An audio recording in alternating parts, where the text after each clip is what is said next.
In 1862, a Prussian politician uttered a phrase in Parliament that would be quoted for 100 years. The great questions of the day will not be decided by speeches and the resolutions of majorities. That was the great mistake of 1848 and 1849, but by iron and blood. Members of Parliament sat open-mouthed. Journalists rushed out of the chamber. The liberal press declared the man a dangerous madman the next day. Conservatives quietly rejoiced but distanced themselves just in case. The man himself, Otto von Bismarck, newly appointed Minister-President of Prussia, shrugged and went to work. 9 years later, he created the German Empire from scratch, through diplomacy, deception, 3 wars, and a complete lack of sentimentality. Remember one fact, which may seem secondary now, but to which we will return at the very end. In 1862, Germany as a state did not exist at all, not even a little. There was a collection of kingdoms, duchies, and free cities, 39 of them, loosely united in the German Confederation under Austrian presidency. Prussia was the strongest among them, but even it weighed less than France or Russia. This is important because what Bismarck accomplished over the next decade was not the unification of a nation, as school textbooks often describe it. It was a special operation to seize Central Europe using Central Europe itself. Elegant, cynical, effective. But first, who was this Bismarck before he became great? Because the story of the Iron Chancellor begins not with triumph, but with complete failure. Born in 1815 in Schönhausen, a provincial estate in Brandenburg, with no luxury, no splendor. His father was a typical Junker, a Prussian landowner, one of those who farmed the land and drank beer. His mother, the daughter of an official with intellectual ambitions, wanted a real career for her son. Bismarck studied, fought duels, officially recorded about 27 times during his student years in Göttingen and Berlin, drank, caroused, and accumulated debts. He tried civil service, found it boring and quit. He tried the army. It didn't work out. He returned to the estate, managed the household, and behaved so wildly that his neighbors nicknamed him Mad Bismarck. At 30, he had no career, a mountain of debt, and a reputation as a rural troublemaker. The future architect of the German Empire, at 30, looked like a man whose best prospect was to become a provincial magistrate. Then came 1847, the Prussian Parliament, and Bismarck suddenly found himself in politics. He got there by chance, replacing an ailing deputy, and he immediately caused a scandal, speaking so fiercely against revolutionary sentiments that the liberal half of the chamber booed him directly from the podium. Bismarck didn't care. He spoke again. And again. He was hated. He was feared. He was called a reactionary idiot. Excellent. That's when he was noticed by those who needed a reactionary idiot with brains. In 1851, he was sent as Prussia's representative to the Frankfurt Parliament of the German Confederation, the main diplomatic body of all those 39 German states. And this is where the real Bismarck begins. Austria presided in Frankfurt. The Austrian ambassador, Count Thun, an old-school aristocrat, a man convinced of Vienna's unwavering superiority over all others, lit a cigar at the first meeting, pointedly not offering one to Bismarck. It was a signal. You are nobody here, a Prussian provincial. Know your place. Bismarck pulled out his own cigar, lit it, and stared at Thun. Silently. Thun choked. This episode is not an anecdote. It's documented, and it accurately describes his method. You push, I push harder, and I don't say an unnecessary word. It was here, observing Austrian diplomacy from within, that Bismarck understood the crucial point. Austria was weaker than it appeared. It relied on prestige and habit, not on real strength. He put this conclusion in his pocket and carried it there for 8 years, until 1866. Then came St. Petersburg, as ambassador to Russia from 1859 to 1862. And this was a true university.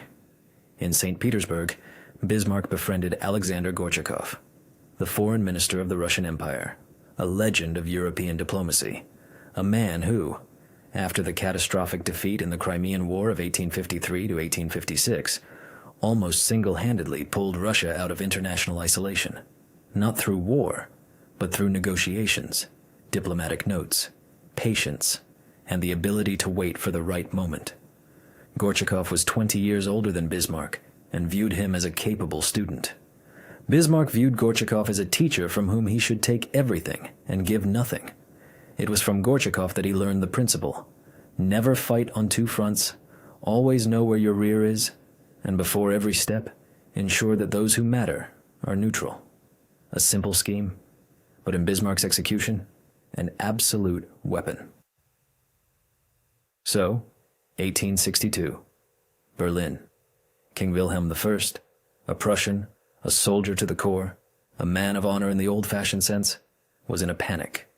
For the second year in a row, the Prussian parliament refused to approve the budget for military reform. The reform had been drafted by General Albrecht von Roon, the Minister of War, one of the smartest men in the Prussian army. The essence of the reform: increase the army, extend the term of service from 2 years to 3, and create a proper reserve. This cost money. The deputies wouldn't provide the funds, and Wilhelm was ready to abdicate. Not figuratively, but seriously. The paper lay on his desk. And then Roon telegraphed Bismarck in Paris, where he was serving as ambassador. Delay is dangerous. Hurry! Bismarck arrived, spoke with the king, and Wilhelm put the abdication paper back in his desk drawer. Forever. Bismarck was appointed minister-president, something akin to prime minister, and immediately did what any normal politician in his position would do. No, wait. A normal politician would have compromised with Parliament. Bismarck did something else. He declared that the constitutional crisis was, of course, a problem, but the army would be funded regardless. Because if the Constitution did not provide a mechanism to resolve a deadlock between Parliament and the government, then the government would act at its own discretion. This was called the gap theory, and it was so audacious that the liberal opposition couldn't believe he was serious for several days. He was serious. The reform was carried out, the money was found, the army was reorganized. Parliament roared. Bismarck was interested in something else. Denmark, 1864. This small country in northern Europe at the time controlled 2 duchies, Schleswig and Holstein, whose population was predominantly German. The Danish king decided to definitively annex Schleswig to Denmark. German nationalists in the German Confederation cried out. Bismarck rubbed his hands. For him, the Danish question wasn't about nationalism. He cared about nationalists about as much as about last year's snow. It was an opportunity to draw Austria into a joint war with Denmark, put it in Prussia's debt, and then use that leverage. Austria agreed to fight together. The war lasted several months, from February to October, 1864. Denmark lost, ceding both duchies. Schleswig came under Prussian administration, Holstein under Austrian. And here Bismarck made a move that one can respect, even if it infuriates you. He deliberately began to create friction around Holstein. He provoked Austria with minor complaints, accused them of violating agreements, and stirred up diplomatic quarrels over nothing. The Austrians grew nervous, snapped back, and eventually raised the German question in the Federal Diet of the German Confederation. That is, they tried to put Prussia in its place through pan-German institutions. At this point, Bismarck declared that Austria had violated the alliance treaty, and Prussia was withdrawing from the German Confederation. War. June 1866. The Austro-Prussian War, which textbooks call the 7 Weeks' War. And not without reason, because that's exactly how long it lasted. Austria's main advantage? They had the support of most German states. Bavaria, Saxony, Hanover, Württemberg sided with Vienna. Against Prussia stood almost all of Germany, plus the Austrian Empire, with a population of 35 million people. Prussia had 19 million. The odds seemed obvious. But Bismarck had already made an agreement with Italy.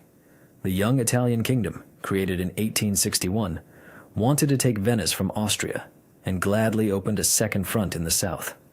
And more importantly, he personally met with Napoleon III, the Emperor of France, in Biarritz in 1865 and secured Paris's neutrality.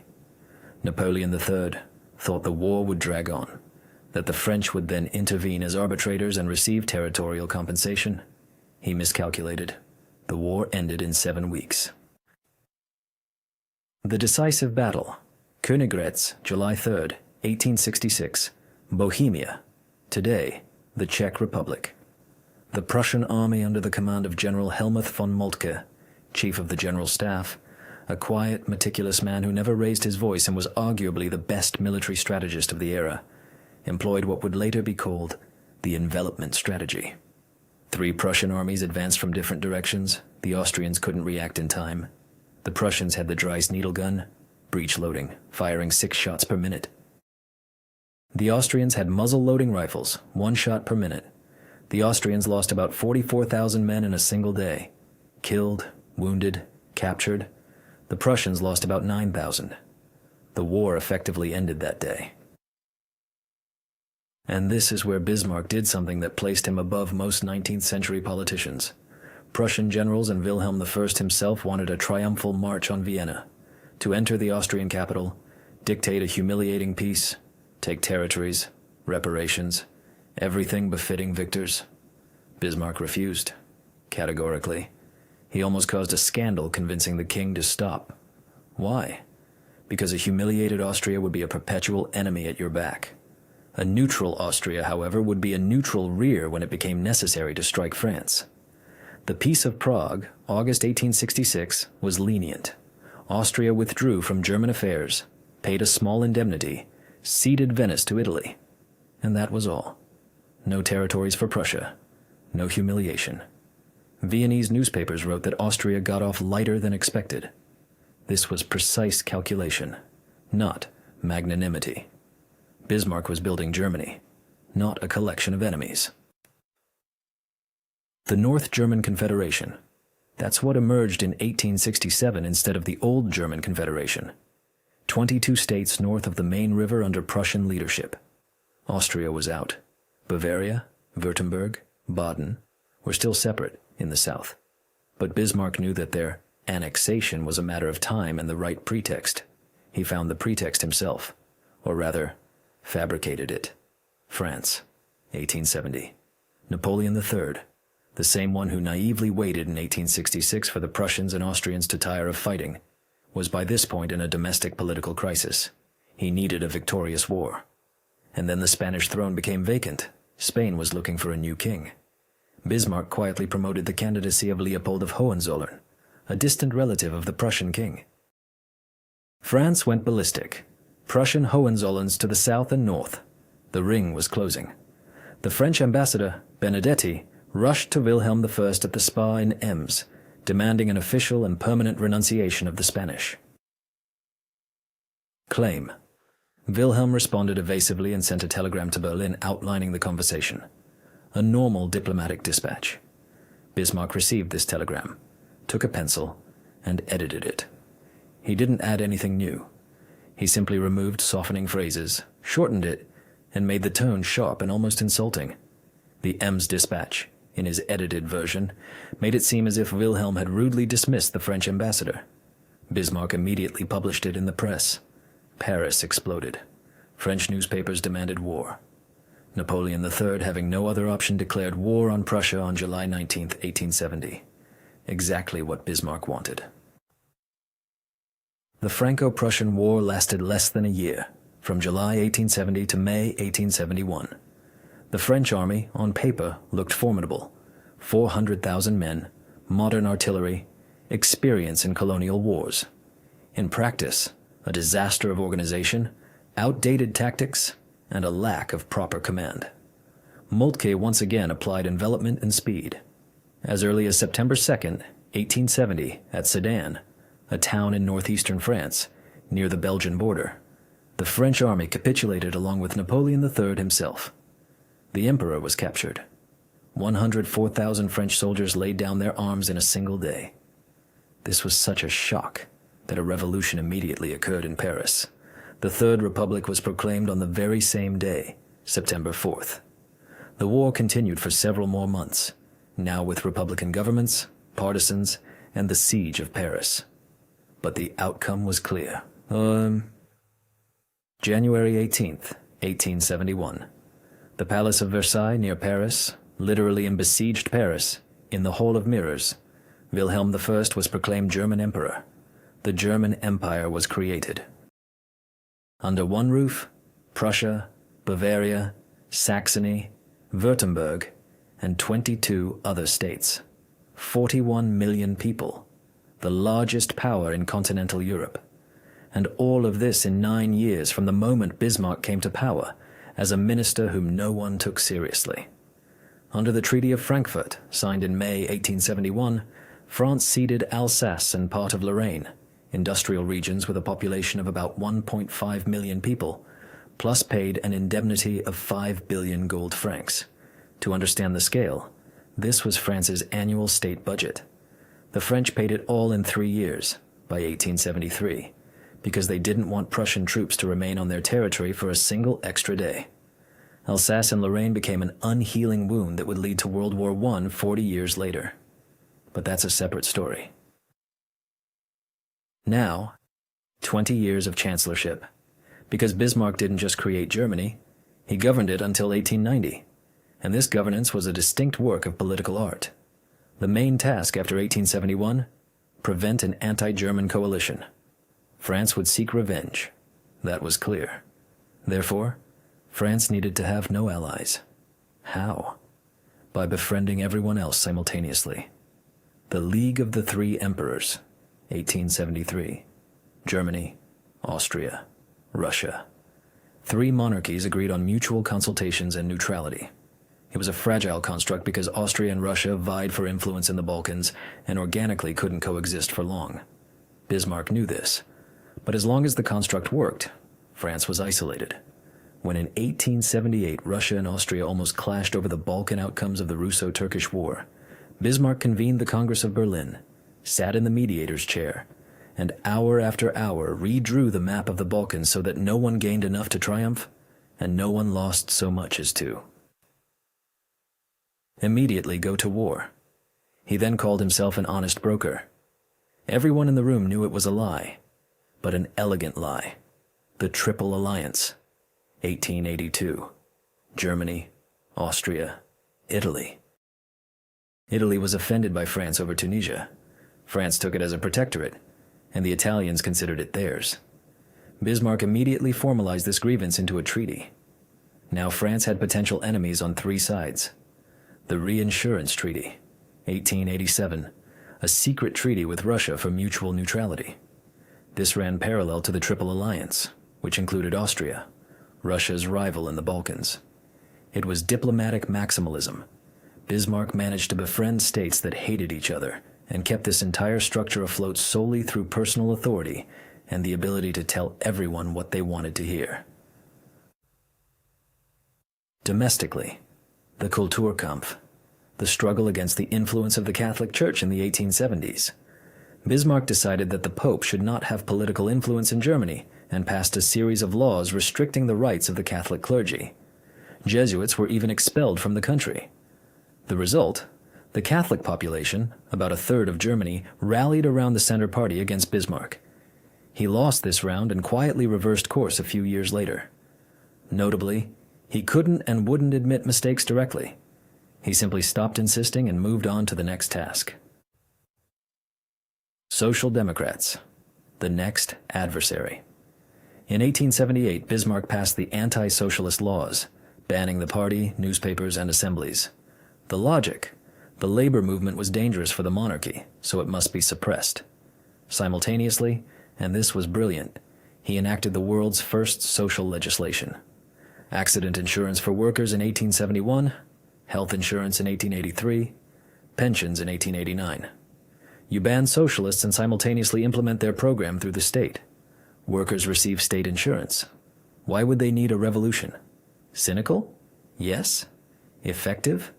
Also, yes. The system Bismarck created between 1883 and 1889 became the prototype of the 20th century welfare state. He himself didn't really care about the workers. He was thinking about the stability of the regime, but the outcome was real. 1888, the year of 3 emperors. Wilhelm I, whom Bismarck had served for 26 years, died. The new emperor, Friedrich III, a liberal husband of the English Princess Victoria, a man whom European intellectuals adored and from whom they expected constitutional reform. He ruled for 99 days and died of laryngeal cancer. Wilhelm II ascended the throne, 29 years old, nervous, vain, with an atrophied left arm, complexes about it, and the conviction that he knew everything better than anyone else. Bismarck looked at the new Kaiser and thought what he thought. He didn't say it aloud, yet. They worked together for 2 years, or rather, Wilhelm II pretended to lead, and Bismarck did everything his own way. Then Wilhelm grew tired of pretending. In March 1890, the break.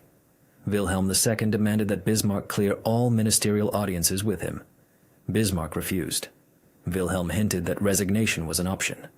Bismarck resigned, demonstratively, with a loud slamming of the door.